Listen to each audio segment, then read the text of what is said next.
ਸਤਿ ਸ਼੍ਰੀ ਅਕਾਲ। ਤੁਸੀਂ ਜੁੜੇ ਹੋਏ ਹੋ ਪੰਜਾਬੀ ਰੇਡੀਓ ਯੂਐਸਏ ਦੇ ਨਾਲ ਤੇ ਮੈਂ ਹਾਂ ਪ੍ਰਵੀਨ ਸ਼ਰਮਾ ਲੈ ਕੇ ਹਾਜ਼ਰ ਹਾਂ ਪ੍ਰੋਗਰਾਮ ਖਬਰ ਤੇ ਨਜ਼ਰ। ਖਬਰ ਤੇ ਨਜ਼ਰ ਪ੍ਰੋਗਰਾਮ ਦੇ ਵਿੱਚ ਕਈ ਅਹਿਮ ਤੇ ਕਈ ਖਾਸ ਖਬਰਾਂ ਨੂੰ ਲੈ ਕੇ ਚਰਚਾ ਕਰਨ ਦੇ ਲਈ ਜੁੜ ਚੁੱਕੇ ਨੇ ਪੰਜਾਬ ਤੋਂ ਪੱਤਰਕਾਰ ਦੀਪਕ ਸ਼ਰਮਾ ਚਨਾਰਥਲ ਜੀ। ਸ਼ਰਮਾ ਜੀ, ਸਤਿ ਸ਼੍ਰੀ ਅਕਾਲ। ਸਵਾਗਤ ਹੈ ਜੀ ਪੰਜਾਬੀ ਰੇਡੀਓ ਯੂਐਸਏ ਤੇ। ਸਤਿ ਸ਼੍ਰੀ ਅਕਾਲ ਪ੍ਰਵੀਨ ਜੀ, ਸਾਰੇ ਦਰਸ਼ਕਾਂ ਨੂੰ, ਸਾਰੇ ਸਰੋਤਿਆਂ ਨੂੰ ਪਿਆਰ ਭਰੀ ਸਤਿ ਸ਼੍ਰੀ ਅਕਾਲ ਜੀ। ਸਤਿ ਸ਼੍ਰੀ ਅਕਾਲ। ਅੱਗੇ ਵਧਣ ਤੋਂ ਪਹਿਲਾਂ ਧੰਨਵਾਦ ਕਰਦੇ ਚੱਲੀਏ ਸਪਾਂਸਰਸ ਦਾ, ਜਿਹੜੇ ਜ਼ਰੀਆ ਬਣਦੇ ਨੇ ਇਹਨਾਂ ਪ੍ਰੋਗਰਾਮਾਂ ਨੂੰ ਤੁਹਾਡੇ ਤੱਕ ਪਹੁੰਚਾਉਣ ਦੇ ਲਈ। ਖਾਲਸਾ ਇੰਸ਼ੋਰੈਂਸ ਏਜੰਸੀ ਵਾਲੇ, ਜਿਨ੍ਹਾਂ ਤੋਂ ਤੁਸੀਂ ਹਰ ਤਰੀਕੇ ਦੀ ਇੰਸ਼ੋਰੈਂਸ ਲੈ ਸਕਦੇ ਹੋ। ਇੰਸ਼ੋਰੈਂਸ ਬਾਰੇ ਪਤਾ ਕਰਨ ਲਈ ਇਹਨਾਂ ਦਾ ਨੰਬਰ ਹੈ 468 272 2500। ਇਹ ਪਿਛਲੇ 3 ਦਹਾਕਿਆਂ ਤੋਂ ਵੱਧ ਸਮੇਂ ਤੋਂ 1992 ਤੋਂ ਲਗਾਤਾਰ ਇੰਸ਼ੋਰੈਂਸ ਬਿਜ਼ਨਸ ਦੇ ਵਿੱਚ ਸ਼ਾਨਦਾਰ ਸੇਵਾਵਾਂ ਦੇ ਰਹੇ ਨੇ ਤੇ ਅਮਰੀਕਾ ਭਰ ਦੇ ਵਿੱਚ ਇੰਸ਼ੋਰੈਂਸ ਕਰਦੇ ਨੇ। ਓਬਾਮਾ ਕੇਅਰ, ਮੈਡੀਕੇਅਰ ਜਾਂ ਫਿਰ ਕਵਰਡ ਕੈਲੀਫੋਰਨੀਆ ਬਾਬਤ ਪਾਲਿਸੀ ਕਰਵਾਉਣ ਦੇ ਲਈ ਸਲਾਹ ਲੈਣ ਦੇ ਲਈ ਅੱਜ ਹੀ ਕਾਲ ਕਰੋ 468 272 2500 ਤੇ। ਟਰਕੀਅਨ ਇਮੀਗ੍ਰੇਸ਼ਨ ਲਾ ਫਰਮ ਵਾਲੀ ਜੇ ਟਰਕੀਅਨ ਟੌਰਨੀ ਟਰਕੀਅਨ ਦੇ ਨਾਲ ਤੁਸੀਂ ਯੂਐਸ ਇਮੀਗ੍ਰੇਸ਼ਨ ਬਾਬਤ ਕੋਈ ਵੀ ਸਲਾਹ ਕਰਨੀ ਹੈ, ਕੋਈ ਵੀ ਸਵਾਲ ਪੁੱਛਣਾ, ਤੇ ਇਹਨਾਂ ਦਾ ਨੰਬਰ ਹੈ 415 909 0503। Mandeep Singh, Sandeep Kaur San Jose, Gurpal Singh Sacramento, Jind Kaur Bakersfield, Gurdeep Singh Birdi ਕਲੋਵਿਸ ਤੇ ਕਮਲਜੀਤ ਸਿੰਘ ਮੱਖਣ ਦੌਲਤਪੁਰੀਆ ਸੈਂਟਰਲ ਵੈਲੀ ਤੇ ਜੱਸੀ ਗਿੱਲ ਪਲੰਬਿੰਗ ਵਾਲੇ ਬੇਕਰਸਫੀਲਡ ਤੋਂ। ਇਹਨਾਂ ਸਾਰੇ ਹੀ ਸਪਾਂਸਰਸ ਦਾ ਬਹੁਤ ਬਹੁਤ ਧੰਨਵਾਦ। ਤੇ ਜੇਕਰ ਤੁਸੀਂ ਵੀ ਪੰਜਾਬੀ ਰੇਡੀਓ ਯੂਐਸਏ ਦੇ ਇਹਨਾਂ ਪ੍ਰੋਗਰਾਮਾਂ ਨੂੰ ਸਪਾਂਸਰ ਕਰਨਾ ਚਾਹੁੰਦੇ ਹੋ ਤਾਂ ਸਟੂਡੀਓ ਦਾ ਨੰਬਰ ਹੈ 408 272 5200। ਅੱਜ ਦਾ ਇਹ ਖਬਰ ਤੇ ਨਜ਼ਰ ਪ੍ਰੋਗਰਾਮ ਸਾਲ 2024 ਦੀ 9 ਅਗਸਤ ਦਾ ਪ੍ਰੋਗਰਾਮ ਹੈ ਤੇ ਦਿਨ ਅੱਜ ਸ਼ੁੱਕਰਵਾਰ ਹੈ। ਸ਼ਰਮਾ ਜੀ, ਖਬਰਾਂ ਦੇ ਵੱਲ ਆਈਏ। ਸ਼ੁਰੂਆਤ ਕਰਗੇ ਪ੍ਰਵਾਸੀ ਮਜ਼ਦੂਰਾਂ ਤੋਂ, ਪੰਜਾਬ ਦੇ ਪ੍ਰਵਾਸੀ ਮਜ਼ਦੂਰਾਂ ਤੋਂ। ਇਹ ਚਰਚਾ, ਇਹ ਬਹਿਸ ਬਹੁਤ ਲੰਬੀ ਹੈ ਕਿ ਪੰਜਾਬ ਦੇ ਵਿੱਚ, ਜਦੋਂ ਆਪਾਂ ਖਿੱਤੇ ਦੀ ਗੱਲ ਕਰਦੇ ਹਾਂ, ਕਿ ਪੰਜਾਬ ਦੇ ਵਿੱਚ ਵੀ ਕੋਈ ਰੂਲ ਰੈਗੂਲੇਸ਼ਨ ਹੋਣਾ ਚਾਹੀਦਾ ਜਿਸ ਤਰੀਕੇ ਦਾ ਹਿਮਾਚਲ ਦੇ ਵਿੱਚ ਹੈ ਜਾਂ ਰਾਜਸਥਾਨ ਦੇ ਵਿੱਚ ਹੈ। ਇੱਥੇ ਹਰ ਕੋਈ ਆ ਕੇ ਜ਼ਮੀਨ ਖਰੀਦ ਸਕਦਾ, ਕੁਛ ਕਰ ਸਕਦਾ। ਸਰਹੱਦੀ ਸੂਬੇ ਦਾ ਜਿਹੜਾ ਵਿਸ਼ੇਸ਼ ਰਾਜ ਦਾ ਦਰਜਾ, ਉਹ ਵੀ ਆਪਾਂ ਹਮੇਸ਼ਾ ਗੱਲ ਜ਼ਿਕਰ ਕਰਦੇ ਹਾਂ। ਕੀ ਪੰਜਾਬ ਦੇ ਪਿੰਡਾਂ ਦੇ ਵਿੱਚੋਂ ਹੁਣ ਪ੍ਰਵਾਸੀ ਮਜ਼ਦੂਰ ਕੱਢ ਦਿੱਤੇ ਜਾਣਗੇ ਜੀ?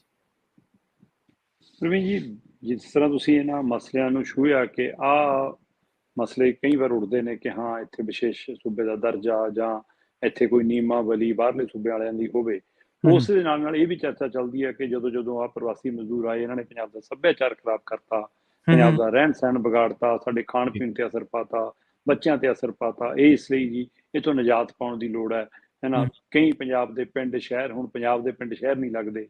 ਇਹ ਸਾਰੇ ਵਰਤਾਰੇ ਦੇ ਵਿਚਾਲੇ ਜੀ ਜਦੋਂ ਇਹ ਪਹਿਲੂ ਤੁਰਦਾ ਤਾਂ ਕੁਝ ਧਿਰਾਂ ਰਾਜਨੀਤਿਕ ਪੱਖ ਤੋਂ, ਕੁਝ ਧਿਰਾਂ ਪੰਜਾਬ ਦੇ ਫਿਕਰਮੰਦੀ ਚੋਂ ਇਸ ਗੱਲ ਤੇ ਆਉਂਦੀਆਂ ਕਿ ਵੀ ਇਹਨਾਂ ਨੂੰ ਪੰਜਾਬ ਤੋਂ ਬਾਹਰ ਕਰੋ।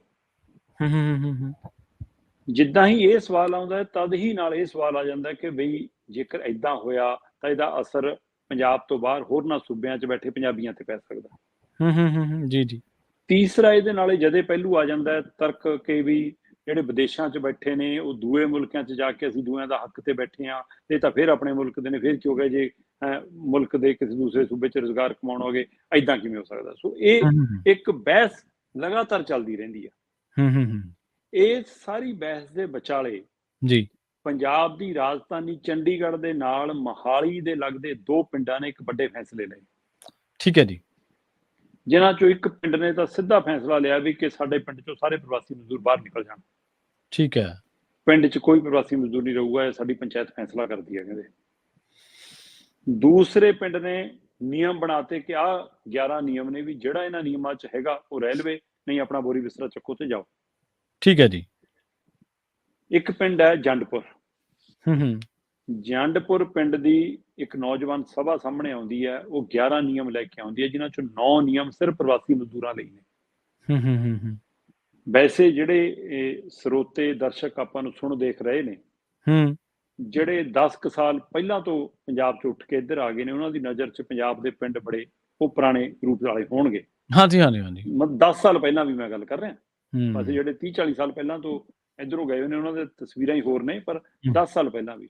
ਪਰ ਜਿਹੜੇ ਮੈਟਰੋ ਸ਼ਹਿਰਾਂ ਦੇ ਨੇੜੇ ਆ ਗਏ, ਲੁਧਿਆਣੇ, ਜਲੰਧਰ ਵਰਗੇ, ਅੰਮ੍ਰਿਤਸਰ ਵਰਗੇ ਆਲੇ ਦੁਆਲੇ ਦੇ ਪਿੰਡਾਂ 'ਚ ਆ ਗਏ, ਚੰਡੀਗੜ੍ਹ ਦੇ ਜੀਰਕਪੁਰ ਵਾਲੇ ਖੇਤਰ 'ਚ, ਮੋਹਾਲੀ ਖੇਤਰ ਦੇ ਪਿੰਡ ਆ ਗਏ, ਉਹ ਹੁਣ ਬਿਲਕੁਲ ਵੀ ਪਿੰਡ ਨਹੀਂ ਰਹੇ, ਕਲੋਨੀਆਂ ਬਣ ਗਏ ਨੇ। ਜੀ ਬਿਲਕੁਲ। ਸੋ ਉਹਨਾਂ 'ਚ ਹੀ ਆਹ ਪਿੰਡ ਨੇ।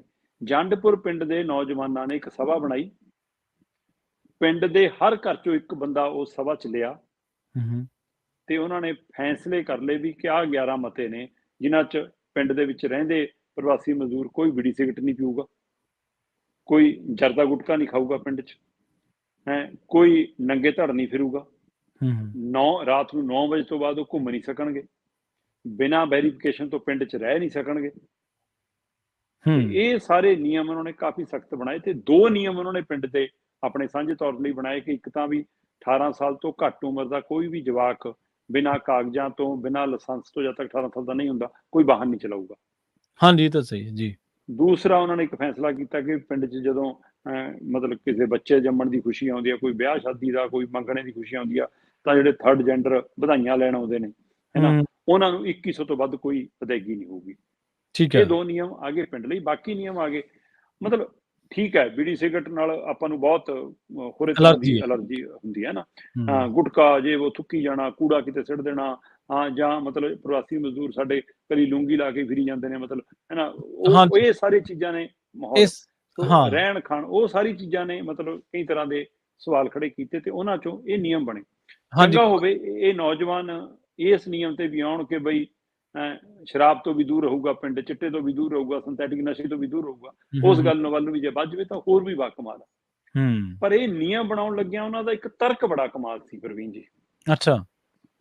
ਉਹ ਤਰਕ ਸੀ ਕਿ ਬਈ ਜੇ ਕੋਈ ਸ਼ਹਿਰ 'ਚ ਕਲੋਨੀ ਉਸਰਦੀ ਆ, ਕੋਈ ਫਲੈਟ ਬਣਦੇ ਨੇ, ਹੈ ਨਾ, ਕੋਈ ਟਾਵਰ ਖੜੀ ਹੁੰਦੀ ਆ, ਤਾਂ ਉਹਨਾਂ ਦੇ ਵੀ ਤਾਂ ਨਿਯਮ ਨੇ ਨਾ। ਤੇ ਅਸੀਂ ਆਪਣੇ ਪਿੰਡ ਦਾ ਨਿਯਮ ਬਣਾ ਲਿਆ ਕਹਿੰਦੇ, ਤੇ ਅਸੀਂ ਇਹਦੇ ਲਈ ਬਕਾਇਦਾ ਪਿੰਡਾਂ 'ਚ ਬੋਰਡ ਲਾਤੇ, ਪਿੰਡ 'ਚ ਆਪਣੇ ਚਰਚਾ ਕਰਤੀ। ਹਰ ਪਿੰਡ ਦੇ, ਸਾਡੇ ਪਿੰਡ ਦੇ ਹਰ ਘਰ ਦਾ ਇੱਕ ਜੀ ਸਾਡੇ ਨਾਲ ਮੈਂਬਰ ਆ, ਪਰ ਅਸੀਂ 15 ਦਿਨ ਦਾ ਸਮਾਂ ਦਿੱਤਾ ਹੈ ਕਿ ਹਰ ਘਰ ਘਰ ਜਾ ਕੇ ਜਾਣਕਾਰੀ ਦਿਆਂਗੇ। 15 ਦਿਨਾਂ ਤੋਂ ਬਾਅਦ ਜੇਕਰ ਕੋਈ ਬੀੜੀ ਸਿਗਰਟ ਪੀਂਦਾ, ਕੋਈ ਕਿਸੇ ਤਰ੍ਹਾਂ ਦੀ ਘਟਨਾ ਦੇ ਵਿੱਚ ਕੋਈ ਗੰਦ ਸਿੱਟਦਾ, ਕੋਈ ਬਿਨਾਂ ਵੈਰੀਫਿਕੇਸ਼ਨ ਤੋਂ ਰਹਿੰਦਾ, ਜਾਂ ਇੱਕ ਕਮਰੇ 'ਚ 2 ਤੋਂ ਵੱਧ ਬੰਦੇ ਰਹਿੰਦੇ, ਤਾਂ ਉਸ ਦਾ ਮਕਾਨ ਮਾਲਕ ਜ਼ਿੰਮੇਵਾਰ ਹੋਏਗਾ।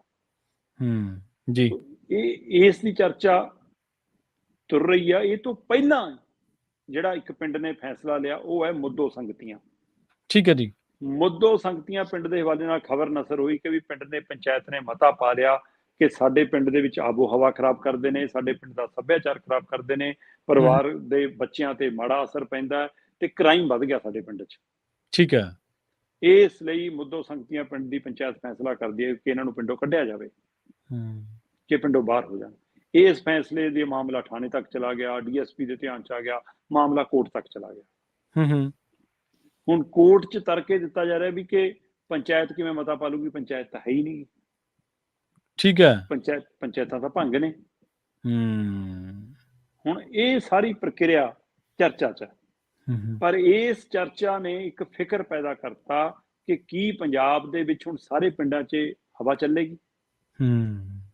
ਦੇਖੋ ਪ੍ਰਵੀਨ ਜੀ, ਇੱਕ ਤਾਂ ਤਰੀਕਾ ਹੈਗਾ ਕਿ ਤੁਸੀਂ ਉਹਨਾਂ ਲਈ ਸਪੇਸ ਬਣਾਈ ਤਾਂ ਉਹ ਆਏ, ਤੁਸੀਂ ਥਾਂ ਛੱਡੀ ਹੈ। ਮਤਲਬ ਮੈਨੂੰ ਯਾਦ ਆ ਪਿੰਡ 'ਚੋਂ ਝੋਨਾ ਲਾਉਣ ਲਈ ਆਉਂਦੇ ਸੀ ਕੁਝ ਦਿਨਾਂ ਲਈ, ਤੇ ਉਹਨਾਂ ਦਿਨਾਂ 'ਚ ਉਹਨਾਂ ਦਾ ਰੇਡੀਓ ਹੱਥ 'ਚ ਹੁੰਦਾ ਸੀ, ਰੇਡੀਓ ਫੜ ਕੇ ਤੁਰੇ ਫਿਰਦੇ ਰਹਿੰਦੇ ਸੀ। ਹੋਲੀ ਹੁੱਲੀ ਵੀ ਖੇਡਦੇ ਆਪਾਂ ਪਿੰਡ 'ਚ ਦੇਖੇ, ਲਾਈਨ ਬਣਾ ਕੇ ਤੁਰਦੇ ਸੀ, ਹੈ ਨਾ, ਤੇ ਖੇਤਾਂ 'ਚ ਰਹਿੰਦੇ ਸੀ। ਉੱਥੇ ਆਲੂ ਦੇ ਦਿਓ, ਉੱਥੇ ਪਿਆਜ਼ ਦੇ ਦਿਓ, ਉੱਥੇ ਚੌਲਾਂ ਦੀ ਬੋਰੀ ਦੇ ਦਿਓ, ਤੇ ਚੱਲ ਕੰਮ ਚੱਲ। ਫਿਰ ਉਹ ਸਾਡੇ ਘਰਾਂ ਤੱਕ ਆ ਗਏ, ਸਾਂਝੀ ਸੀਰੀਆਂ ਤੱਕ ਆ ਗਏ, ਕੰਮਾਂ ਕਾਰਾਂ 'ਚ ਆ ਗਏ, ਕਾਰੋਬਾਰ 'ਚ ਆ ਗਏ, ਪਰਿਵਾਰਾਂ ਸਣੇ ਆ ਗਏ। ਜੇ ਅਸੀਂ ਉਹਨਾਂ ਲਈ ਕੰਮ ਲਈ ਸਪੇਸ ਪੈਦਾ ਕੀਤੀ ਤਾਂ ਉਹ ਇੱਥੇ ਆਏ, ਤੇ ਜੇ ਤਾਂ ਹੁਣ ਤੁਸੀਂ ਉਹਨਾਂ ਨੂੰ ਡੰਡੇ ਦੇ ਜ਼ੋਰ ਨਾਲ ਤੋਰੋਗੇ, ਆ ਤਾਂ ਫਿਰ ਵੀ ਨਿਯਮ ਬਣਾਇਆ ਨਾ। ਮਤਲਬ ਪੰਚਾਇਤ ਨੇ ਮਤਾ ਪਾ ਲਿਆ, ਨੌਜਵਾਨ ਸਭਾ ਨੇ, ਇਹ ਤਾਂ ਬੜੀ ਇੱਕ ਮਤਲਬ ਸਾਦਗੀ ਵਾਲੀ ਪ੍ਰਕਿਰਿਆ ਨਾ, ਨਿਯਮਾਵਲੀ ਵਾਲੀ ਪ੍ਰਕਿਰਿਆ। ਪਰ ਜੇਕਰ ਇਸ ਫਾਰਮੂਲੇ ਨਾਲ ਵੀ ਇਹ ਪੂਰੇ ਪਿੰਡ ਪੰਜਾਬ 'ਚ ਮੁਹਿੰਮ ਤੁਰ ਪਈ ਕਿ ਇਹਨਾਂ ਨੂੰ ਬਾਹਰ ਕਰੋ, ਤਾਂ ਮੈਨੂੰ ਡਰ ਇਸ ਗੱਲ ਦਾ ਕਿ ਇਹਦਾ ਅਸਰ ਉਹਨਾਂ ਪੰਜਾਬੀ ਭਾਈਚਾਰੇ ਤੇ ਪੈਣਾ ਜਿਹੜਾ ਪੰਜਾਬ ਦੇ ਬਾਹਰਲੇ ਸੂਬਿਆਂ 'ਚ ਬੈਠਾ, ਤੇ ਉਹਨਾਂ ਨੇ ਇਹੋ ਜਿਹੇ ਮਤੇ ਨਹੀਂ ਪਾਉਣੇ ਉੱਥੇ। ਹਿੰਸਕ ਵਾਰਦਾਤਾਂ ਹੈ ਨਾ, ਉਹ ਤਾਂ ਲੁੱਟਾਂ ਖੋਹਾਂ ਕਰਨ ਨੂੰ, ਟਰੱਕਾਂ ਵਾਲੇ ਨੂੰ ਨਹੀਂ ਛੱਡਦੇ, ਸਾਡਿਆਂ ਨੂੰ ਨਹੀਂ ਛੱਡਦੇ। ਬਿਲਕੁਲ ਸਹੀ, ਠੀਕ ਹੈ ਨਾ। ਇਸ ਲਈ ਮੈਨੂੰ ਇਹ ਫਿਕਰ ਖੜਾ, ਉਹਦਾ ਬਦਲ ਜੇ ਤੁਸੀਂ ਸੱਚਮੁੱਚੇ ਚਾਹੁੰਦੇ ਹੋ ਕਿ ਪੰਜਾਬ ਬਣੇ, ਤਾਂ ਉਹਦੀ ਥਾਂ ਤੇ ਸਾਡੇ ਮੁੰਡੇ ਜਿਹੜੇ ਤਾਂਸਾਂ ਕੁੱਟਦੇ ਨੇ, ਮੋਟਰਸਾਈਕਲਾਂ ਦੀ ਗੇੜੀਆਂ ਲਾਉਂਦੇ ਨੇ, ਉਹ ਕੰਮ ਕਰਨ। ਤੇ ਤੁਸੀਂ ਉਹਨਾਂ ਦੀ ਕੰਮ ਵਾਲੀ ਜੇ ਸਪੇਸ ਖਤਮ ਕਰੋਗੇ ਤੇ ਉਹਨਾਂ ਨੂੰ ਇੱਥੇ ਕੰਮ ਹੀ ਨਹੀਂ ਮਿਲੂਗਾ, ਫਿਰ ਉਹ ਜਾਣਗੇ ਕਿਤੇ ਨਾ ਕਿਤੇ, ਚਲੇ ਜਾਣਗੇ। ਬਿਲਕੁਲ ਜੀ। ਫਿਰ ਤੁਹਾਨੂੰ ਇਹ ਪ੍ਰਕਿਰਿਆ ਨਾਲ ਇੱਕ ਫਿਕਰ ਪੈਦਾ ਹੁੰਦਾ ਕਿ ਕਿਤੇ ਹੋਰ ਹਿੱਸਾ, ਕਿਉਂਕਿ ਪੰਜਾਬ 'ਚ ਕਈ ਧਿਰਾਂ ਮੈਂ ਅਜਿਹੀਆਂ ਜਾਣਦਾ ਜਿਹੜੀ ਛੇਤੀ MP MLA ਬਣਨ ਨੂੰ ਫਿਰਦੇ ਨੇ, ਉਹ ਇਹਨਾਂ ਮੁੱਦਿਆਂ ਨੂੰ ਹਵਾ ਵੀ ਦਿੰਦੇ ਨੇ, ਤੇ ਇਹਦਾ ਤਰਕ ਸੰਗਤ ਤਰੀਕਾ ਨਹੀਂ। ਮਤਲਬ ਦੇਖੋ, 2 ਘਟਨਾਵਾਂ ਨੇ ਜਿਹਦੀ ਆਪਾਂ ਜ਼ਿਕਰ ਕਰ ਰਹੇ ਹਾਂ, ਇੱਕ ਨਿਯਮ ਬਣਾ ਰਹੀ ਆ, ਇੱਕ ਫਰਮਾਨ ਸੁਣਾ ਰਹੀ ਆ। ਫਰਮਾਨ ਵਾਲੇ ਨਾਲ ਥਾਣੇ ਕਚਹਿਰੀਆਂ ਤੱਕ ਮਾਮਲਾ ਚਲਾ ਗਿਆ, ਨਿਯਮ ਅਪਣਾ ਲਓ ਭਾਈ, ਰਹਿ ਲਓ, ਨਹੀਂ ਜਾਓ ਭਾਈ। ਸੋ ਇਸ ਹਵਾਲੇ ਨਾਲ ਪੰਜਾਬ ਦੇ ਵਿੱਚ ਪਰ ਇਹ ਚਰਚਾ ਤੁਰ ਪਈ ਇਹਨਾਂ 2 ਪਿੰਡਾਂ ਦੇ ਹਵਾਲੇ ਨਾਲ। ਉਹ ਹੋ ਸਕਦਾ ਆਉਂਦੇ ਦਿਨਾਂ ਦੇ ਵਿੱਚ ਕੁਝ ਹੋਰ ਪਿੰਡਾਂ 'ਚ ਜੇ ਮਤੇ ਪੈਣ ਕੁਝ ਅਜਿਹੀ ਪ੍ਰਕਿਰਿਆ ਹੋਵੇ, ਪਰ ਇਹਦਾ ਅਸਰ ਕਿਤੇ ਯੂਪੀ, ਬਿਹਾਰ, ਰਾਜਸਥਾਨ, ਹੋਰਨਾਂ ਸੂਬਿਆਂ 'ਚ ਬੈਠੇ ਸਾਡੇ ਪੰਜਾਬੀਆਂ ਤੇ ਨਾ ਪੈ ਜਾਵੇ, ਮੈਨੂੰ ਇਹ ਖਦਸ਼ਾ ਜ਼ਰੂਰ ਹੈਗਾ। ਦੇਖੋ, ਕਿਸੇ ਨੂੰ ਵੀ ਨਾ ਡੰਡੇ ਦੇ ਜ਼ੋਰ ਦੇ ਨਾਲ ਤੁਸੀਂ ਪਿੰਡੋਂ ਨਹੀਂ ਕੱਢ ਸਕਦੇ, ਇਹ ਸੱਚ ਹੈ। ਜਿਹੜਾ ਤੁਸੀਂ ਛੋਇਆ ਨਾ ਮਸਲਾ ਕਿ ਬਈ ਆਪਾਂ ਉਹਨਾਂ ਨੂੰ ਕੰਮ ਦਿੱਤਾ ਉਹ ਫੇਰ ਆਏ ਨੇ, ਇਹ ਵੀ ਸੱਚ ਹੈ। ਤੀਜੀ ਗੱਲ ਇਹ ਆ ਵੀ ਜੇ ਆਪਾਂ ਆਪਣੇ ਖਿੱਤੇ ਨੂੰ ਖਿੱਤਾਵਾਦ ਉੱਤੇ ਇਸ ਤਰ੍ਹਾਂ ਨਾਲ ਮਤੇ ਪਾ ਕੇ ਜਾਂ ਇਸ ਤਰ੍ਹਾਂ ਨਾਲ ਕਿਸੇ ਧਿਰ ਉੱਤੇ ਵਧੀਕੀ ਕਰਾਂਗੇ ਤਾਂ ਇਹ ਸਾਡੀ ਰਾਜਨੀਤੀ ਮਰਾਠਿਆਂ ਦੀ ਰਾਜਨੀਤੀ ਨਾਲ ਮਿਲਦੀ ਜੁਲਦੀ ਹੋ ਜਾਊਗੀ। ਉਹ ਵੀ ਇਸ ਤਰ੍ਹਾਂ ਦੀ ਕਰਦੇ ਨੇ, ਕਦੇ ਬਿਹਾਰੀਆਂ ਨੂੰ ਕੁੱਟਤਾ, ਕਦੇ ਕਿਹਨੂੰ ਕੁੱਟਤਾ। ਫਿਰ ਜਦੋਂ ਆਪਾਂ ਉਹਨਾਂ ਦੀ ਉਹ ਆਲੋਚਨਾ ਕਰਦੇ ਹਾਂ, ਫਿਰ ਸਾਨੂੰ ਉਹ ਹੱਕ ਸਾਡਾ ਬਰਖਾਸਤ ਹੋ ਜਾਂਦਾ, ਫਿਰ ਸਾਨੂੰ ਕਹਿਣ ਦਾ ਹੱਕ ਨਹੀਂ ਆ। ਹਾਂ, ਸਮਾਜਿਕ ਸਦਾਚਾਰ 'ਚ ਕੁਛ ਚੀਜ਼ਾਂ ਆਉਂਦੀਆਂ ਨੇ, ਮੰਨ ਲਓ ਕੋਈ ਸਿਗਰਟ ਬੀੜੀ ਹੈ ਪੀਂਦਾ, ਉਹ ਨਹੀਂ ਪਸੰਦ ਕਰਦੇ ਆਪਣੇ ਲੋਕ, ਬਹੁਤ ਵੱਡੀ ਗਿਣਤੀ ਦੇ ਵਿੱਚ ਨਹੀਂ ਉਹਨਾਂ ਚੀਜ਼ਾਂ ਨੂੰ ਪਸੰਦ ਕਰਦੇ, ਤੰਬਾਕੂ ਨੂੰ ਨਹੀਂ ਕਰਦੇ। ਜਿਹੜਾ ਧੋਤੀ ਲਾ ਕੇ ਤੁਰੇ ਫਿਰਦੇ ਰਹਿਣਾ ਬਨੈਣ ਪਾ ਕੇ, ਉਹ ਵੀ ਆਪਣੇ ਸਮਾਜਿਕ ਸਦਾਚਾਰ ਦਾ ਹਿੱਸਾ ਨਹੀਂ ਗਾ। ਤੀਜਾ ਜਿਹੜਾ ਪਛਾਣ ਪੱਤਰ ਦੀ ਗੱਲ ਹੈ, ਇਹ ਜ਼ਰੂਰੀ ਹੈ, ਕਿਉਂਕਿ ਕਈ ਥਾਈਂ ਪ੍ਰਵਾਸੀ ਮਜ਼ਦੂਰਾਂ ਦੇ ਹੱਥੋਂ ਐਸੇ ਕ੍ਰਾਈਮ ਹੋਏ ਨੇ ਜਿਸ ਤੋਂ ਬਾਅਦ ਉਹਨਾਂ ਨੂੰ ਲੱਭਣਾ ਵੀ ਔਖਾ ਹੋ ਗਿਆ। ਸੋ ਪਛਾਣ ਤਾਂ ਹੋਣੀ ਚਾਹੀਦੀ ਹੈ, ਪਿੰਡ 'ਚ ਤੁਹਾਡਾ ਬੰਦਾ ਕੌਣ ਰਹਿ ਰਿਹਾ, ਕੌਣ ਸ਼ੁਰੂ 'ਚ ਤਾਂ ਆਪਣੇ ਸਾਂਝੀ ਸੀਰੀ ਉਹ ਪੈਸੇ ਲੈ ਕੇ ਭੱਜ ਜਾਂਦੇ ਸੀ। ਹਾਂਜੀ ਹਾਂਜੀ, ਬਿਲਕੁਲ, ਇਹ ਬੜਾ ਚੱਲਿਆ। ਪੈਸੇ ਲੈ ਕੇ ਮੁੜ ਕੇ ਆਉਣਾ ਹੀ ਨਾ, ਹਾਂ। ਪਹਿਲਾਂ ਪੈਸੇ ਲੈ ਕੇ ਤਾਂ ਚਲੋ ਫਿਰ ਵੀ ਉਹ ਤਾਂ ਇੱਕ ਮੰਨ ਲਓ ਥੋੜਾ ਬਹੁਤਾ ਆਰਥਿਕ ਨੁਕਸਾਨ ਆ, ਪਰ ਹੋਰ ਵੱਡੇ ਕਈ ਕ੍ਰਾਈਮ ਦੇ ਵਿੱਚ ਕਿਸੇ ਦਲਿਤ ਪਰਿਵਾਰ ਦਾ ਜੀ ਮਾਰ ਦੇਣਾ ਜਾਂ ਉਹਦਾ ਕੋਈ ਬੱਚੀ ਨੂੰ ਭਜਾ ਕੇ ਲੈ ਜਾਣਾ, ਉਧਾਲ ਕੇ ਲੈ ਜਾਣਾ, ਇਸ ਤਰ੍ਹਾਂ ਦੀਆਂ ਵਾਰਦਾਤਾਂ ਬਹੁਤ ਵਾਪਰੀਆਂ। ਹਾਂਜੀ, ਜਿਵੇਂ ਤੁਸੀਂ ਕਿਹਾ ਨਾ, ਉਹ ਹਲੇ ਇੱਧਰਲੇ ਇਲਾਕੇ ਦੇ ਵਿੱਚ, ਮੁਕਤਸਰ ਫਰੀਦਕੋਟ ਦੇ ਇਲਾਕੇ ਦੇ ਵਿੱਚ ਹਲੇ ਵੀ ਉਹ ਚੀਜ਼ ਏਦਾਂ ਹੀ ਆ ਵੀ ਉਹ ਆਉਂਦੇ ਨੇ, ਝੋਨਾ ਲਾਉਂਦੇ ਨੇ, ਮੋਟਰਾਂ ਤੇ ਰਹਿੰਦੇ ਨੇ, ਆਪਦਾ ਰਾਸ਼ਨ ਪਾਣੀ ਲੈ ਜਾਂਦੇ ਨੇ, ਉੱਥੇ ਹੀ ਖਾਂਦੇ ਨੇ, ਉੱਥੇ ਹੀ ਪਕਾਉਂਦੇ ਨੇ।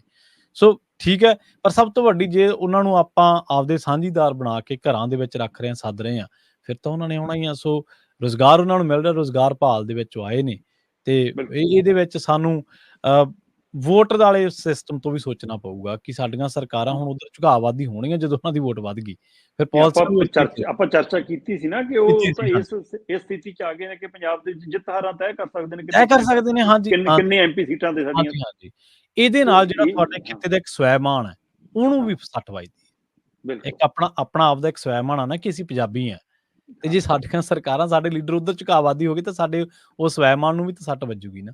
ਨਹੀਂ, ਉਹ ਵੋਟਾਂ ਬਣਾਉਣ ਦੇ ਵਿੱਚ ਇਸ ਨੂੰ ਮਗਰ ਲਾਉਂਦੇ ਨੇ, ਉਹਨਾਂ ਦੇ ਲਾਣੇਦਾਰ ਨੇ ਉਹਨਾਂ ਨੂੰ ਨਾਲ ਲਾ ਕੇ ਤੋਰੀ ਫਿਰਦੇ ਨੇ ਕਿ ਇੰਨੀਆਂ ਵੋਟਾਂ ਨੇ ਇਹਦੇ ਕੋਲ ਵੀ, ਆ ਜਾ। ਹਾਂਜੀ, ਬਿਲਕੁਲ। ਮਤਲਬ ਇੱਥੇ ਬੰਦਾ ਆਪਣੇ ਘਰ 'ਚ ਰਹਿੰਦਾ, ਉਹਦਾ ਨਹੀਂ ਆਧਾਰ ਕਾਰਡ ਬਣਦਾ, ਤੇ ਉਹ ਬਿਨਾਂ ਘਰਾਂ ਤੋਂ, ਝੌਂਪੜੀਆਂ ਤੋਂ ਵੀ ਆਧਾਰ ਕਾਰਡ ਵੀ ਬਣਾਈ ਫਿਰਦੇ ਆ। ਬਿਲਕੁਲ ਜੀ। ਪੰਜਾਬ ਦੇ ਵਿੱਚ ਕਹਿੰਦੇ ਰਜਿਸਟਰੀ ਕਰਵਾਉਣਾ ਵੀ ਹੁਣ ਜੰਗ ਜਿੱਤਣ ਦੇ ਬਰਾਬਰ ਬਣ ਗਿਆ ਜੀ।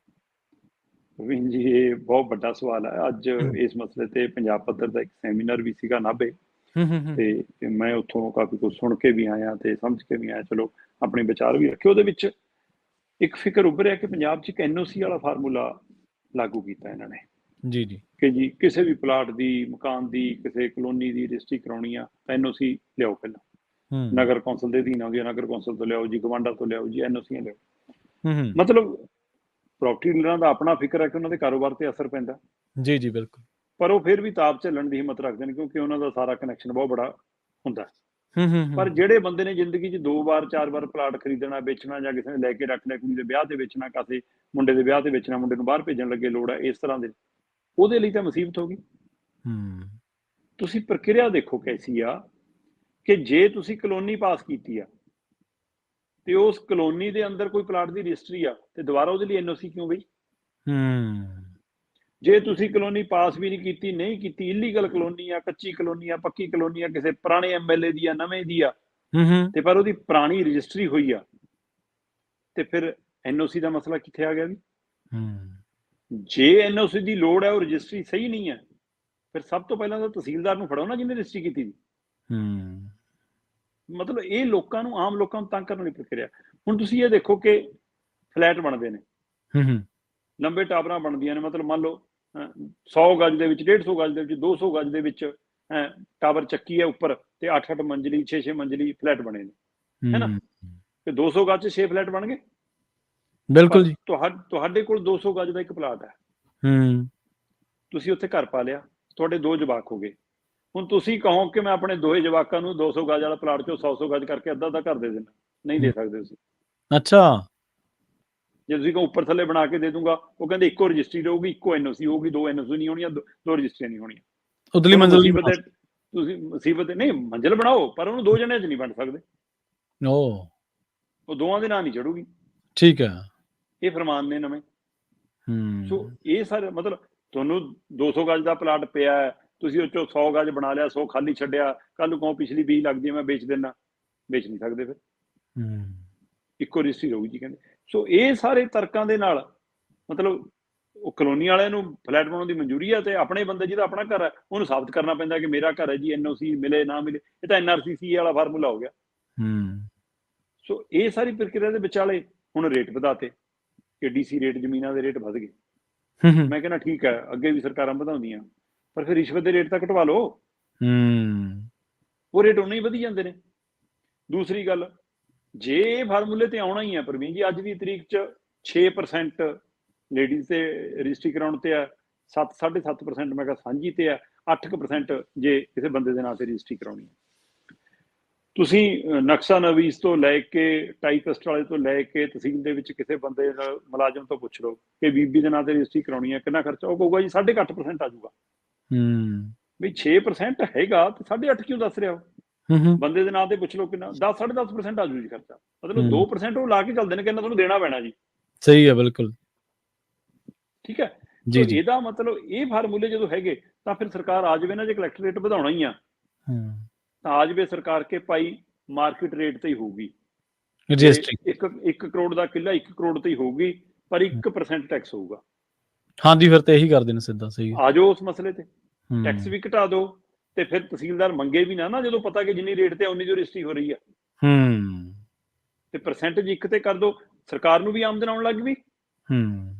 ਤੇ ਬੰਦੇ ਦਾ ਜਿਹੜਾ 1 ਨੰਬਰ ਵਾਲਾ ਪੈਸਾ ਹੁੰਦਾ, ਤੁਹਾਡੇ ਮੇਰੇ ਵਰਗੇ 72 ਬੰਦੇ ਨੇ ਜੇ ਕੱਲ ਨੂੰ ਪਲਾਟ ਲੈਣਾ ਤਾਂ ਉਹਨੂੰ ਕਹਿਣਗੇ ਜੀ ਇੰਨੇ % ਦਾ ਜੀ ਬਲੈਕ 'ਚ ਦੇਣਾ ਪਊਗਾ। ਮਤਲਬ ਬੰਦਾ ਆਪਣਾ 1 ਨੰਬਰ ਵਾਲਾ ਪੈਸਾ ਕਢਾ ਕੇ ਵੀ ਬਲੈਕ ਕਰ ਲਵੇ। ਬਿਲਕੁਲ ਸਹੀ ਹੈ। ਫਿਰ ਲਾਓ ਮਾਰਕੀਟ ਰੇਟ ਤੇ ਹਰ ਸਾਲ ਬਾਅਦ ਸਮੀਖਿਆ ਕਰੋ ਪੂਰੇ ਪੰਜਾਬ ਦੇ ਵਿੱਚ ਕਿ ਕਿਸ ਏਰੀਆ 'ਚ ਕਿੰਨਾ ਰੇਟ ਚੱਲਦਾ ਭਾਈ। ਸੋ ਤੁਸੀਂ ਸਖਤੀ ਦਿਖਾ ਰਹੇ ਹੋ ਕਿ ਅਸੀਂ ਕੋਰਟ ਕਚਹਿਰੀਆਂ 'ਚ ਸਖਤੀ ਕਰਤੀ, NOC ਮਿਲ ਨਹੀਂ ਰਹੀ, ਰਜਿਸਟਰੀਆਂ ਹੋ ਨਹੀਂ ਰਹੀਆਂ, ਸਰਕਾਰ ਦੇ ਖਜ਼ਾਨੇ 'ਚ ਵੀ ਪੈਸਾ ਨਹੀਂ ਆ ਰਿਹਾ, ਲੋਕ ਜਲਖਵਾਰ ਵੀ ਹੋ ਰਹੇ ਨੇ। ਤਹਿਸੀਲਦਾਰ ਕਹਿੰਦੇ ਆ ਵੀ ਕਾਗਜ਼ਾਂ ਨਾਲੋਂ ਨੋਟਾਂ ਦਾ ਵਜਨ ਵਧੂਗਾ ਤਾਂ ਰਜਿਸਟਰੀ ਹੋਊਗੀ, ਫਿਰ ਰਜਿਸਟਰੀ ਹੋ ਵੀ ਜਾਂਦੀ ਹੈ, ਫਿਰ NOC ਵਾਲਾ ਪੱਤਾ ਵੀ ਪਤਾ ਨਹੀਂ ਕਿੱਥੋਂ ਆ ਜਾਂਦਾ। ਸੋ ਉਹ ਵੀ ਸਾਰਾ ਕੁਛ ਹੋ ਰਿਹਾ। ਸੋ ਹੁਣ ਕਹਿੰਦੇ ਸਖਤੀ ਦੇ ਨਾਂ ਤੇ ਰਿਸ਼ਵਤ ਵੀ ਵੱਧ ਗਈ। ਸੋ ਇਹ ਸਾਰੀ ਪ੍ਰਕਿਰਿਆਵਾਂ ਦੇ ਵਿੱਚ ਪੰਜਾਬ ਦੇ ਅੰਦਰ ਖਾਸਾ ਇਸ ਨੂੰ ਲੈ ਕੇ ਤਣਾਅ ਹੈ।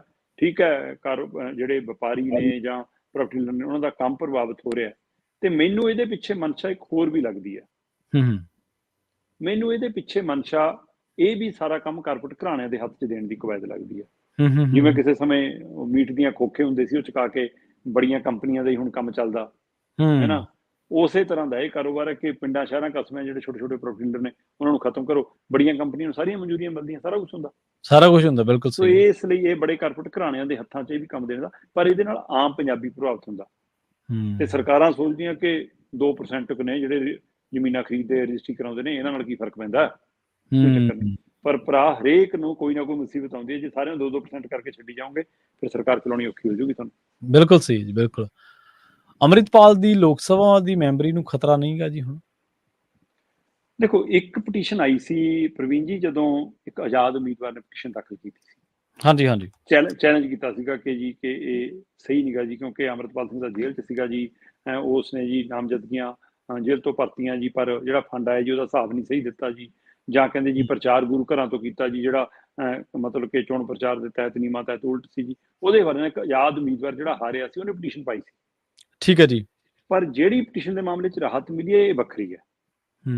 ਇਹ ਇੱਕ ਪਟੀਸ਼ਨ ਕਰਤਾ ਜਿਹੜਾ ਖਡੂਰ ਸਾਹਿਬ ਹਲਕੇ ਦਾ ਵੋਟਰ ਵੀ ਨਹੀਂ ਹੈ, ਵਾਸੀ ਵੀ ਨਹੀਂ ਹੈ। ਉਸ ਬੰਦੇ ਨੇ ਸੁਪਰੀਮ ਕੋਰਟ 'ਚ ਇੱਕ ਪਟੀਸ਼ਨ ਪਾਤੀ ਕਿ ਦੇਖੋ ਜੀ ਇਹ ਤਾਂ MP ਬਣਨ ਲਈ ਤਾਂ ਭਾਰਤ ਦਾ ਨਾਗਰਿਕ ਹੋਣਾ ਜ਼ਰੂਰੀ ਹੈ, ਤੇ ਅੰਮ੍ਰਿਤਪਾਲ ਸਿੰਘ ਕਹਿੰਦਾ ਮੈਨੂੰ ਭਾਰਤ ਦੇ ਸੰਵਿਧਾਨ ਤੇ ਭਰੋਸਾ ਨਹੀਂ ਗਾ ਜੀ, ਇਸ ਲਈ ਤੁਹਾਨੂੰ ਨਾਗਰਿਕਤਾ ਹੀ ਨਹੀਂ, ਚਾਹੇ ਉਹਦੇ ਕੋਲ ਕਾਗਜ਼ੀ ਹੈਗੀ ਹੈ ਨਾਗਰਿਕਤਾ, ਪਰ ਉਹ ਕਹਿੰਦਾ ਜੀ ਇਹਨੂੰ ਸੰਵਿਧਾਨ ਤੇ ਭਰੋਸਾ ਨਹੀਂ ਜੀ, ਫਿਰ ਉਹ ਚੋਣ ਕਿਵੇਂ ਲੜ ਸਕਦਾ। ਮਤਲਬ ਕਮਾਲ ਹੈ, ਪਟੀਸ਼ਨ ਕਰਨ ਵਾਲਾ ਬੰਦਾ ਇਹ ਵੀ ਭੁੱਲ ਗਿਆ ਕਿ ਭਾਈ ਉਹਨੇ ਭਾਰਤੀ ਸੰਵਿਧਾਨ ਦੀ ਸਹੁੰ ਵੀ ਤਾਂ ਚੱਕ ਲਈ। ਬਿਲਕੁਲ ਸਹੀ। ਜੀ। ਹੁਣ ਤਾਂ ਬਰਾਬਰ ਕਰਤਾ ਅਗਲੇ ਨੇ। ਸੋ ਫਿਰ ਪਰ ਜਦੋਂ ਉਹ ਪਟੀਸ਼ਨ ਮਾਨਯੋਗ ਸੁਪਰੀਮ ਕੋਰਟ 'ਚ ਗਈ, ਜੱਜ ਸਾਹਿਬ ਨੇ ਉਸ ਵਿਅਕਤੀ ਨੂੰ ਪੁੱਛਿਆ ਪਟੀਸ਼ਨ ਕਰਤਾ ਨੂੰ, ਤੇ ਉਹਨੇ ਜਵਾਬ ਦਿੱਤਾ ਕਿ ਉਹਨਾਂ ਨੇ ਪੁੱਛਿਆ ਕਿ ਕੀ ਇਹ ਚੋਣ ਪਟੀਸ਼ਨ ਹੈ?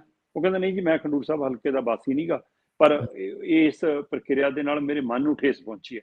ਕਿ ਜੀ ਦੇਖੋ ਜਿਹੜਾ ਬੰਦਾ ਸੰਵਿਧਾਨ ਨੂੰ ਨਹੀਂ ਮੰਨਦਾ ਜੀ, ਉਹ ਭਾਈ MP ਤਾਂ ਲੋਕਾਂ ਨੇ ਚੁਣਿਆ, ਉਹ ਤਾਂ ਖੜਾ ਹੀ ਹੋਇਆ ਸੀ, ਫਤਵਾ ਤਾਂ ਵੋਟਰ ਨੇ ਦਿੱਤਾ। ਪਰ ਉਹ ਤੋਂ ਬਾਅਦ ਕੋਰਟ ਨੇ ਪੁੱਛਿਆ ਕਿ ਵੀ ਇਹ ਸਾਰੀ ਜਿਹੜੀ ਪ੍ਰਕਿਰਿਆ ਹੈ, ਇਹਦੇ ਉੱਤੇ ਕਾਨੂੰਨੀ ਮਸਲਾ ਤੁਹਾਡਾ ਕੀ ਹੈ? ਤੇ ਉਹ ਬੰਦੇ ਕੋਲ ਇਸ ਪਹਿਲੂ ਤੇ ਕੋਈ ਜਵਾਬ ਨਹੀਂ ਸੀਗਾ ਕਿ ਮੈਂ ਇਸ ਪ੍ਰਕਿਰਿਆ ਦੇ ਨਾਲ ਹਾਸਲ ਕੀ ਕਰਨਾ ਚਾਹੁੰਦਾ, ਜਾਂ ਇਹਦਾ ਲੋਕਾਂ ਤੇ ਕੀ ਉਹਦਾ ਉਹ ਅਸਰ ਜਾਣਾ। ਜਦੋਂ ਇਹਦਾ ਜਵਾਬ ਨਹੀਂ ਸੀ ਉਹਦੇ ਕੋਲ, ਤਾਂ ਮਾਨਯੋਗ ਕੋਰਟ ਨੇ 2 ਅੱਖਰਾਂ 'ਚ ਕਿਹਾ, ਥੈਂਕ ਯੂ, ਡਿਸਮਿਸ। ਠੀਕ ਹੈ, ਬਸ ਇੰਨੇ ਸ਼ਬਦ ਕਹਿ ਕੇ ਉਹਦੀ ਪਟੀਸ਼ਨ ਖਾਰਜ ਕਰਤੀ। ਤੇ ਇਹਦੇ ਨਾਲ ਅਮਰਤਪਾਲ ਸਿੰਘ ਦੀ ਸੰਸਦੀ ਇਸ ਮਸਲੇ 'ਚ ਬਰਕਰਾਰ ਹੈ। ਦੂਜੀ ਪਟੀਸ਼ਨ ਵੀ ਕਿਤੇ ਟਿਕਣ ਵਾਲੀ ਆਸ ਨਹੀਂ ਲੱਗਦੀ ਉਹਦੀ ਵੀ, ਜਿਹੜੀ ਉਹ ਆਜ਼ਾਦ ਉਮੀਦਵਾਰ ਨੇ ਪਾਈ ਹੈ। ਸੋ ਅਮਰਤਪਾਲ ਦੀ ਸੰਸਦੀ ਨੂੰ ਫਿਲਹਾਲ ਕੋਈ ਕਿਤੇ ਖਤਰਾ ਨਹੀਂ ਹੈ। ਜੀ। ਅਗਲੀ ਗੱਲ ਕਰੀਏ ਦਿੱਲੀ ਦੀ ਰਾਜਨੀਤੀ ਦੀ। ਕਹਿੰਦੇ ਮਨੀਸ਼ ਸਿਸੋਦੀਆ ਨੂੰ ਮਿਲ ਗਈ ਜ਼ਮਾਨਤ, ਤੇ ਕੇਜਰੀਵਾਲ ਦੀ ਕੁਰਸੀ ਕਿਵੇਂ ਖਤਰੇ ਚਲੀ ਗਈ ਜੀ ਫਿਰ? ਨਹੀਂ, ਪਹਿਲਾਂ ਹੀ ਕੇਜਰੀਵਾਲ ਤਾਂ ਜੇਲ੍ਹ 'ਚ ਨੇ, ਮਨੀਸ਼ ਸਿਸੋਦੀਆ ਵੀ ਅੰਦਰ ਨੇ, ਪਰ ਬਾਹਰ ਕਈ ਕੇਜਰੀਵਾਲ ਫਿਰਦੇ ਨੇ ਜਿਹੜੇ ਚਾਹੁੰਦੇ ਨੇ ਕਿ ਅਸੀਂ ਬਣ ਜਾਈਏ ਮੁੱਖ ਮੰਤਰੀ। ਜੀ, ਉਹਨਾਂ ਨੂੰ ਵੀ ਫਿਕਰ ਪੈ ਗਿਆ ਤੇ ਕੇਜਰੀਵਾਲ ਦੇ ਪਰਿਵਾਰ ਨੂੰ ਫਿਕਰ ਪੈ ਗਿਆ ਕਿ ਕਿਤੇ ਵੀ ਮਨੀਸ਼ ਸਿਸੋਦੀਆ ਹੁਣ ਮੁੱਖ ਮੰਤਰੀ ਦਾ ਦਾਅਵੇਦਾਰ ਨਾ ਬਣ ਜਾਵੇ। ਮਤਲਬ ਇੱਕ ਪਾਸੇ ਕੇਜਰੀਵਾਲ ਦਾ ਪਰਿਵਾਰ ਤੇ ਉਹਦੇ ਸਮਰਥਕ ਇਸ ਗੱਲੋਂ ਖੁਸ਼ ਨੇ ਕਿ ਮਨੀਸ਼ ਸਿਸੋਦੀਆ ਦੀ ਜ਼ਮਾਨਤ ਤੋਂ ਬਾਅਦ ਹੋ ਸਕਦਾ ਹੁਣ ਕੇਜਰੀਵਾਲ ਨੂੰ ਵੀ ਜ਼ਮਾਨਤ ਮਿਲ ਜਾਵੇ, ਉਹਦੇ ਲਈ ਵੀ ਰਾਹ ਖੁੱਲ ਜਾਵੇ, ਕਿਉਂਕਿ ED ਵਾਲੇ ਮਾਮਲੇ 'ਚ ਮਿਲ ਗਈ ਹੈ, CBI ਮਾਮਲੇ 'ਚ ਨਹੀਂ ਮਿਲੀ। ਪਰ ਮਨੀਸ਼ ਸਿਸੋਦੀਆ ਨੂੰ ED ਔਰ CBI ਦੋਵੇਂ ਮਾਮਲਿਆਂ ਜ਼ਮਾਨਤ ਮਿਲ ਗਈ। ਪਰ ਮਨੀਸ਼ ਸਿਸੋਦੀਆ ਨੇ ਇੱਕ ਪਹਿਲ ਵੀ ਕੀਤੀ ਸੀ। 26 ਫਰਵਰੀ 2023 ਨੂੰ ਇਹਨੂੰ ED ਨੇ CBI ਨੇ ਗ੍ਰਿਫਤਾਰ ਕੀਤਾ ਸੀ ਜੀ, ਤੇ 28 ਫਰਵਰੀ 2023 ਨੂੰ ਇਹਨੇ ਮੁੱਖ ਮੰਤਰੀ ਦਾ ਅਹੁਦਾ ਛੱਡਤਾ ਸੀ। ਸਤਿੰਦਰ ਜੈਨ ਇਹ ਤੋਂ ਬਾਅਦ ਛੱਡਦਾ, ਜੇਲ੍ਹ 'ਚ ਬੈਠਾ ਰਿਹਾ, ਅੰਦਰ ਫਾਈਲਾਂ ਵੀ ਮੰਗਾ, ਸਾਰਾ ਕੁਝ ਕਰ, ਉਹਨੇ ਬਾਅਦ ਚੋਂ ਛੱਡਿਆ। ਪਰ ਕੇਜਰੀਵਾਲ ਨੇ ਅਜੇ ਤੱਕ ਵੀ ਨਹੀਂ ਛੱਡਿਆ। ਤੇ ਇਹ ਸਾਰੀ ਪ੍ਰਕਿਰਿਆ ਦੇ ਵਿੱਚ ਇੱਕ ਟਿੱਪਣੀਆਂ, ਬਿਆਨ ਅੱਜ ਬੜੇ ਹੈਰਾਨ ਕਰਨ ਵਾਲੇ ਸੀ। ਠੀਕ ਹੈ, ਹਾਂ, ਬੀਬੀ ਆਤਸ਼ੀ ਦਾ ਬਿਆਨ ਆਉਂਦਾ ਕਿ ਸੱਚ ਦੀ ਜਿੱਤ ਹੋ ਗਈ। ਸੰਜੇ ਸਿੰਘ ਦਾ ਬਿਆਨ ਆਉਂਦਾ ਸੱਚ ਦੀ ਜਿੱਤ ਹੋ ਗਈ। ਪੰਜਾਬ ਦੇ ਮੁੱਖ ਮੰਤਰੀ ਭਗਵੰਤ ਮਾਨ ਹੋਰਾਂ ਦਾ ਬਿਆਨ ਆਉਂਦਾ ਸੱਚਾਈ ਦੀ ਜਿੱਤ ਹੋ ਗਈ। ਤੇ ਇਹ ਸਾਰਿਆਂ ਦੇ ਵਿਚਾਲੇ ਰਵਨੀਤ ਬਿੱਟੂ ਦਾ ਇੱਕ ਬੜਾ ਹਲਕੇ ਪੱਧਰ ਦਾ ਬਿਆਨ ਆਉਂਦਾ। ਅੱਛਾ, ਕਹਿੰਦਾ ਇਹ ਕਿਹੜੀ ਨਵੀਂ ਗੱਲ ਹੈ, ਜ਼ਮਾਨਤਾਂ ਚੋਰ ਚੱਕੇ ਬਲਾਤਕਾਰੀਆਂ ਨੂੰ ਮਿਲ ਜਾਂਦੀ ਹੈ।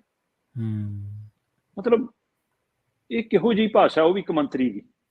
ਪਰ ਜਿਹੜੇ ਆਮ ਆਦਮੀ ਪਾਰਟੀ ਦੇ ਲੀਡਰ ਪੰਜਾਬ ਦੇ ਮੁੱਖ ਮੰਤਰੀ ਤੋਂ ਲੈ ਕੇ ਦਿੱਲੀ ਦੇ ਮੰਤਰੀ ਤੱਕ ਇਹ ਕਹਿ ਰਹੇ ਨੇ ਕਿ ਸੱਚਾਈ ਦੀ ਜਿੱਤ ਹੋ ਗਈ, ਉਹ ਭਰਾਵੋ ਜ਼ਮਾਨਤ ਮਿਲੀ ਹੈ, ਬਰੀ ਨਹੀਂ ਹੋਇਆ ਮਨੀਸ਼ ਸਿਸੋਦੀਆ। ਹਾਂਜੀ, ਬਿਲਕੁਲ। ਇਹ ਤਾਂ ਕੇਜਰੀਵਾਲ ਦੀ ਉਹਦੇ ਤੇ ਜ਼ਮਾਨਤ ਤੇ ਮਠਿਆਈਆਂ ਵੰਡਿਆ ਸੀ ਕਿ ਜਿੱਤ ਹੋ ਗਈ। ਮਤਲਬ ਜੇ ਇਹ ਜਿੱਤ ਹੈ ਤੇ ਫਿਰ ਜਿਹੀ ਜਿੱਤ ਤਾਂ ਵਿਕਰਮ ਜੀਠੀਆ ਦੀ ਹੋਈ ਵੀ ਹੈ ਭਾਈ। ਖੈਰੇ ਦੀ ਉਹ ਵੀ ਬਰੀ ਹੈ, ਫਿਰ ਤਾਂ ਉਹ ਵੀ ਬਰੀ ਕਰ ਦੋ, ਖੈਰੇ ਨੂੰ ਬਰੀ ਕਰ ਦੋ, ਸਾਰੇ ਜ਼ਮਾਨਤਾਂ ਦੇ ਨੇ, ਫਿਰ ਤਾਂ ਉਹਨਾਂ ਬਾਰੇ ਤੁਸੀਂ ਕਿਉਂ ਬੋਲਦੇ ਹੋ ਫਿਰ? ਸੋ ਇਹ ਕਮਾਲ ਦਾ ਮਤਲਬ ਕਾਨੂੰਨੀ ਪ੍ਰਕਿਰਿਆ ਕਿ ਭਾਈ ਕੇਸ ਚੱਲਣਾ ਹੈ ਜੀ। ਬਿਲਕੁਲ, ਹਾਂ। ਜਿੱਥੋਂ ਤੱਕ ਅਰਵਿੰਦ ਕੇਜਰੀਵਾਲ ਦੀ ਕੁਰਸੀ ਨੂੰ ਖਤਰਾ ਹੈ, ਮਨੀਸ਼ ਸਿਸੋਦੀਆ ਉਪ ਮੁੱਖ ਮੰਤਰੀ ਸੀ, ਸੈਕੰਡ ਪੋਜੀਸ਼ਨ ਤੇ ਸੀ, ਸਾਰਾ ਕੰਮਕਾਰ ਦੇਖਦੇ ਸੀ। ਤੇ ਹੁਣ ਇਹਨਾਂ ਦੇ ਵਾਪਸ ਆਉਣ ਤੋਂ ਬਾਅਦ ਕੀ ਇਹਨਾਂ ਨੂੰ ਦੁਬਾਰਾ ਮੰਤਰੀ ਬਣਾਇਆ ਜਾਊਗਾ, ਕੀ ਉਪ ਮੁੱਖ ਮੰਤਰੀ ਬਣਾਇਆ ਜਾਊਗਾ, ਕੀ ਇਹ ਕਾਰਜਕਾਰੀ ਮੁੱਖ ਮੰਤਰੀ ਵੀ ਬਣ ਸਕਦੇ ਨੇ, ਕੀ ਇਹ ਬਿਨਾਂ ਉਹਦਾ ਸੰਭਾਲੀ ਕੰਮ ਦੇਖਣਗੇ? ਕਿਉਂਕਿ ਜ਼ਮਾਨਤ ਕਿਸੇ ਸ਼ਰਤ ਤੇ ਨਹੀਂ ਮਿਲੀ ਕਿ ਇਹ ਵਿਧਾਨ ਸਭਾ ਨਹੀਂ ਜਾ ਸਕਦੇ ਜਾਂ ਸਕੱਤਰੇਤ ਨਹੀਂ ਜਾ ਸਕਦੇ। ਬਿਲਕੁਲ, ਇਸ ਲਈ 10-10 ਲੱਖ ਦੇ ਬੌਂਡ ਭਰਨ ਤੋਂ ਬਾਅਦ ਅੱਜ ਮਨੀਸ਼ ਸਿਸੋਦੀਆ ਨੂੰ 17 ਮਹੀਨਿਆਂ ਬਾਅਦ ਜ਼ਮਾਨਤ ਮਿਲੀ ਆ ਤੇ ਉਹ ਆਪਣੇ ਘਰੇ ਪਹੁੰਚ ਗਏ ਨੇ। ਪਰ ਸਵੇਰ ਤੋਂ ਦਿੱਲੀ ਦੀ ਰਾਜਨੀਤੀ ਵਿੱਚ ਇੱਕ ਨਵਾਂ ਉਬਾਲ ਦੇਖਣ ਨੂੰ ਮਿਲ ਸਕਦਾ। ਜੀ, ਬਿਲਕੁਲ। ਤੇ ਜਾਂਦੇ ਨੇ ਗੱਲ ਕਰੀਏ ਵਿਨੇਸ਼ ਫੋਗਾਟ ਦੀ, ਇਹਨੂੰ ਚਾਂਦੀ ਦਾ ਮੈਡਲ ਮਿਲਣ ਦੀ ਹੁਣ ਆਸ ਬਚੀ ਹੈ ਜੀ। ਪ੍ਰਵੀਨ ਜੀ, ਵੈਸੇ ਤਾਂ ਇੱਕ ਹੋਰ ਤਰਕ ਦੇ ਉੱਤੇ ਅੱਜ ਦਿਨ ਭਰ ਚਰਚਾ ਚੱਲਦੀ ਰਹੀ। ਹਾਂਜੀ, ਉਹ ਤਰਕ ਇਸ ਆਧਾਰ ਤੇ ਵੀ ਆਇਆ ਕਿ ਜਦੋਂ ਤੁਸੀਂ ਵਜਨ ਘਟਾ ਰਹੇ ਸੀ, ਤੁਹਾਨੂੰ ਪਤਾ ਸੀ ਕਿ 100-150 ਗ੍ਰਾਮ ਵਜਨ ਨਹੀਂ ਟੁੱਟ ਰਿਹਾ, ਕਿ ਉਸ ਸਮੇਂ ਉੱਥੇ ਜਾ ਕੇ ਵਜਨ ਕਰਾ ਕੇ ਡਿਸਕੁਆਲੀਫਾਈ ਹੋਣ ਦੀ ਬਜਾਏ ਮੈਦਾਨ ਚੋਂ, ਮੈਚ ਚੋਂ ਬਾਹਰ ਹੀ ਨਹੀਂ ਕਰਾਇਆ ਜਾ ਸਕਦਾ ਸੀਗਾ ਵਿਨੇਸ਼ ਫੋਗਟ ਨੂੰ, ਤੇ ਫਿਰ ਕਹਿੰਦੇ ਉਹਨੂੰ ਮੈਡਲ ਮਿਲ ਜਾਂਦਾ। ਹਾਂਜੀ, ਉਹ ਇੰਜਰੀ ਦੱਸ ਕੇ ਜਾਂ ਬਿਮਾਰੀ ਦੱਸ ਕੇ। ਪਰ ਕੁਝ ਧਿਰਾਂ ਅਜੇ ਇਸ ਮਸਲੇ ਤੇ ਸਪਸ਼ਟ ਨਹੀਂ ਹੈਗੀਆਂ। ਕੁਝ ਧਿਰਾਂ ਦਾ ਇਹ ਵੀ ਸਵਾਲ ਸੀਗਾ ਕਿ ਵਜਨ ਤਾਂ ਉਹਦੀ ਸਥਿਤੀ 'ਚ ਵੀ ਹੋਣਾ ਸੀ। ਅੱਛਾ, ਇਹ ਵੀ ਚਰਚਾ ਹੈਗੀ ਆ। ਪਰ ਆਪਾਂ ਕੱਲ ਗੱਲ ਕਰ ਰਹੇ ਸੀ ਕਿ ਇਸ ਮਾਮਲੇ 'ਚ ਹਰੀਸ਼ ਸਾਲਵੇ ਪੈਰਵੀ ਕਰਨਗੇ। ਹਰੀਸ਼ ਸਾਲਵੇ ਹੋਰਾਂ ਨੇ ਅੱਜ ਪੈਰਵੀ ਕੀਤੀ, ਉਹ ਬਤੌਰ ਵਕੀਲ ਬਣ ਕੇ ਉੱਥੇ ਪਹੁੰਚੇ। ਤੇ ਜਿਹੜਾ ਖੇਡ ਕੋਰਟ ਹੈ, CAS ਜਿਹਨੂੰ ਕਹਿੰਦੇ ਆ, ਹੈ ਨਾ, ਉਹਦੇ ਵਿੱਚ ਜਿਹੜੀ ਪਟੀਸ਼ਨ ਸੀਗੀ, ਉੱਥੇ ਜਦੋਂ ਸੁਣਵਾਈ ਹੋਈ ਤਾਂ ਮਾਣਯੋਗ ਖੇਡ ਕੋਰਟ ਨੇ ਕਿਹਾ ਕਿ ਠੀਕ ਹੈ, ਅਸੀਂ ਓਲੰਪਿਕ ਮੁੱਕਣ ਤੋਂ ਪਹਿਲਾਂ ਇਸ ਮਸਲੇ ਤੇ ਫੈਸਲਾ ਕਰ ਦਾਂਗੇ, ਪਹਿਲਾਂ ਖੇਡਾਂ ਪੂਰੀਆਂ ਹੋ ਲੈਣ ਦਿਓ। ਠੀਕ ਹੈ। ਇਹਦਾ ਮਤਲਬ ਵਿਨੇਸ਼ ਫੋਗਟ ਦੀ ਪਟੀਸ਼ਨ ਸਵੀਕਾਰ ਹੋ ਗਈ। ਉਹਦੇ ਤੇ ਅੱਜ ਡਿਸਕਸ ਹੋਈ। ਡਿਸਕਸ ਦੇ ਵਿੱਚ ਹਰੀਸ਼ ਸਾਲਵੇ ਨੇ ਕਿਹਾ ਕਿ ਵੀ ਉਹ ਮੈਡਲ ਜਿੱਤਣ ਤੱਕ, ਫਾਈਨਲ ਮੈਚ ਖੇਡਣ ਤੋਂ ਪਹਿਲਾਂ ਤੱਕ ਵਜਨ ਦੇ ਮਾਮਲੇ 'ਚ ਵੀ ਤੇ ਮੈਚਾਂ ਦੇ ਸਕੋਰ ਦੇ ਮਾਮਲੇ 'ਚ ਵੀ ਸਿਲਵਰ ਦੀ ਹੱਕਦਾਰ ਸੀ। ਇਸ ਨਾਤੇ ਉਹਨੂੰ ਸਿਲਵਰ ਮਿਲਣਾ ਚਾਹੀਦਾ, ਜਾਂ ਫਿਰ ਉਸ ਨਾਲ ਫਾਈਨਲ ਖੜਾ ਲਓ। ਉਹਨੇ ਚੈਲੰਜ ਕੀਤਾ ਕਿ ਜੇ ਉਹਦੇ ਪੁਰਾਣੇ 50 ਕਿਲੋ ਦੇ ਹਿਸਾਬ ਨਾਲ ਤੁਸੀਂ ਦੇਖਦੇ ਹੋ ਤਾਂ ਉਹਨੂੰ ਮੈਚ ਖੜਾ ਕੇ ਦੇਖ ਲਓ। ਸੋ ਇਸ ਤਰ੍ਹਾਂ ਦੀ ਉਹਨਾਂ ਦੇ ਤਰਕ, ਉਹਨਾਂ ਦੇ ਤੱਥਾਂ ਦੇ ਆਧਾਰ ਤੇ ਕਹਿੰਦੇ ਜਿਹੜੀ ਬਹਿਸ ਹੋਈ ਉਸ ਤੋਂ ਬਾਅਦ ਮਾਨਯੋਗ ਖੇਲ ਕੋਰਟ ਨੇ ਕਿਹਾ ਵੀ ਕਿ ਇੰਨੀ ਜਲਦੀ ਨਹੀਂ ਅਸੀਂ ਫੈਸਲਾ ਲਿਆਂਗੇ, ਕਿਉਂਕਿ ਕਹਿੰਦੇ ਵਿਨੇਸ਼ ਫੋਗਟ ਨੇ ਕੋਈ ਉਹਦੇ ਵਿੱਚ ਤੁਰੰਤ ਫੈਸਲੇ ਦੀ ਮੰਗ ਨਹੀਂ ਕੀਤੀ ਆ। ਸੋ ਇਸ ਲਈ ਇਸ ਨੂੰ ਅਸੀਂ ਗੰਭੀਰਤਾ ਨਾਲ ਬਾਚਾਂਗੇ। ਬਕਾਇਦਾ ਜਦੋਂ ਇਹ ਪਟੀਸ਼ਨ ਆਈ ਤਾਂ ਮਾਨਯੋਗ ਖੇਲ ਕੋਰਟ ਨੇ ਜਦੇ ਯੂਨਾਈਟਿਡ ਵਰਲਡ ਰੈਸਲਿੰਗ ਜਿਹੜੀ ਹੈਗੀ ਆ UWW, ਉਹ ਤੋਂ ਬਕਾਇਦਾ ਨਿਯਮਾਂ ਬਾਰੇ ਪੁੱਛਿਆ ਕਿ ਲਿਆਓ ਵੀ ਨਿਯਮ ਕੀ ਨੇ ਤੁਹਾਡੇ।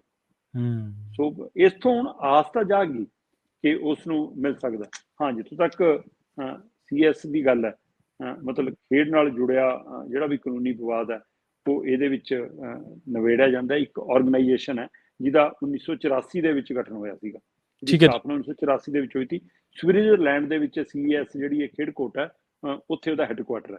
ਉਹ ਤੋਂ ਬਿਨਾਂ ਨਿਊਯਾਰਕ ਦੇ ਵਿੱਚ ਵੀ, ਸਿਡਨੀ ਦੇ ਵਿੱਚ ਵੀ ਇਹਦਾ ਹੈੱਡਕੁਆਟਰ ਹੈ।